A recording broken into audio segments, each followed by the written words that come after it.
Hello again and welcome back to the Little Squirt the Fire Engine channel. Sorry it's been so long since I made a video. Today we're going to do a little project which is installing a engine block heater. So in the Detrot 6V92 there's two places to install a block heater. One is here behind this panel, and it's difficult because you have to take the panel out and get a specialized panel and put it back in, and that means you have to drain the whole coolant system. The other option, and they give you two, is over here on the passenger side. In the oil cooler there is a 3/4 inch threaded hole right there, which is an alternate place to put the heater, and that's where we're going to put the heater today, just because we just want to make it a little bit easier for ourselves and not have to drain the whole thing.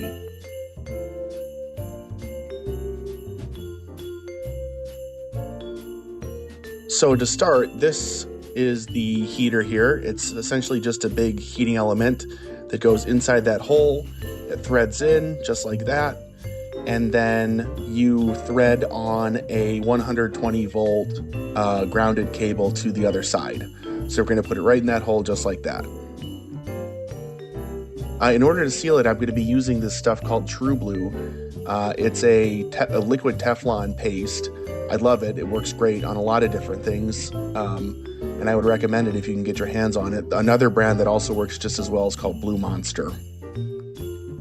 So the trick with this is to not put too much on, because you don't want it breaking off and going into your cooling system. So I just got one dab, and I'm going to spread it out until it's a very thin layer that covers all the threads. Now, getting this plug out was the hard part. I tried to get it out the night before. It was absolutely stuck. I sprayed penetrating oil on it, let it sit overnight, and I was finally able to break it loose with my breaker bar just before this video. And this plug is just a 1/2 inch, just a square drive, female square drive, so you don't even need to put any type of socket on. So here I am loosening it up. You can see already that there's a little bit of green coolant set up, coming out the bottom. I did put a 10-gallon bucket underneath, like just in case bad things happened and the whole system drained out for whatever reason, but as you'll see, I fortunately didn't need it. In retrospect, what I would have done differently before this, the engine was warm, not hot. At this time, it was about 100 degrees.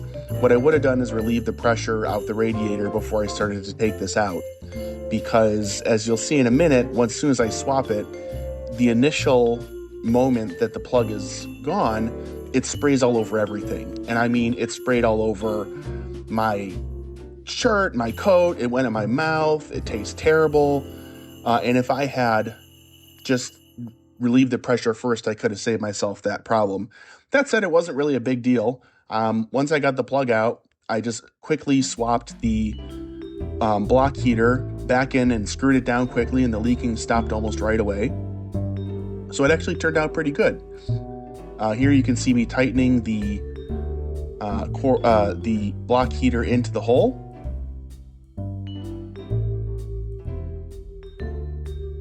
And then I'm going to go ahead and connect the cord, and that also screws down to prevent the cord from moving anywhere. My long-term plan is to eventually wire it. The fire truck has an onboard 120 volt electrical system. My eventual goal is to wire it into that. I'm not really sure when that's going to happen. It might happen sometime this week if it warms up a little bit, or it might just be a project I save until the spring. But for now, I can just plug it into an extension cord.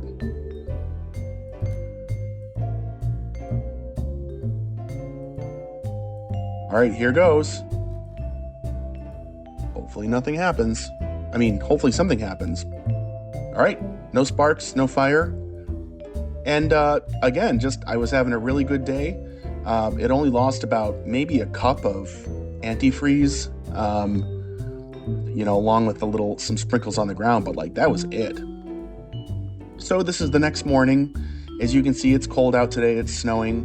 I've had the block heater plugged in all night. You could see here my homemade winter front that I made for the fire truck. It's not quite done yet, but again, just to help the engine warm up a little bit faster when it does start. And so let's go ahead and test it out. So I have my infrared thermometer out here. So this is the top of the driver's side block, 81 degrees, very nice. The bottom of the driver's side block is 65, also a very acceptable temperature. And the lower I go in the block, the lower it gets, which is not a surprise. Here in the valley, it's 68.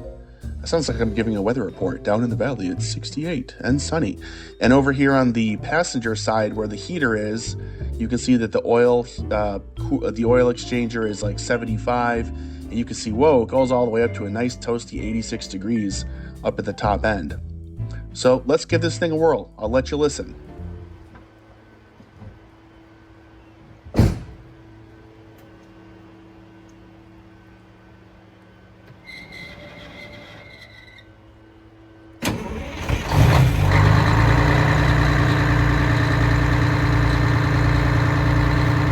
Well, that was certainly easier than trying to force feed it ether and cranking it for 20 seconds, so I would call this a win.